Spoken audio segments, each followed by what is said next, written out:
अस्सलाम वालेकुम फ्रेंड्स। नाम है ज़हीर। ज़हीर नाम के मायने है चमकता हुआ। नाम है वहाज। वहाज नाम के मायने है रोशन, चमकदार। नाम है अफनान। अफनान नाम के मायने है शाखें, जड़। नाम है हदीद। हदीद नाम के मायने है मजबूत, लोहा। नाम है मूसा। मूसा नाम के मायने है पानी से निकला हुआ। नाम है तारिक। तारिक नाम के मायने है रात का सफर। नाम है अयूब। अयूब नाम के मायने है मुअत्बिर। नाम है मुबशिर। मुबशिर नाम के मायने है खुशखबरी सुनाने वाला। नाम है मकनून।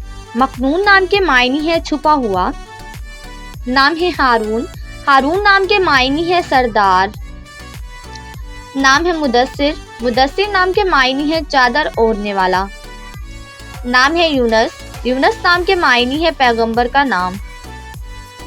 नाम है इशरत। इशरत नाम के मायने है ऐश और आराम। नाम है राही। राही नाम के मायने है बहादुर।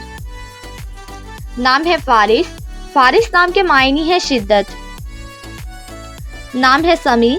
समी नाम के मायने है बुलंद, ऊंचा। नाम है रोशान। रोशान नाम के मायने है रोशनी, चमकीला। नाम है मतीन। मतीन नाम के मायने है मजबूत, जबरदस्त। नाम है यहया। यहया नाम के मायने है जिंदा दिल।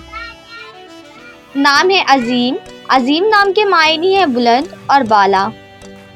नाम है आकिब। आकिब नाम के मायने है कामयाब, कामरान। नाम है आहान। आहान नाम के मायने है पूरा चांद। नाम है सन्नान। सन्नान नाम के मायने है दिलेर, बहादुर। नाम है ताहिर। ताहिर नाम के मायने है पाकीज़ा, साफ सुथरा।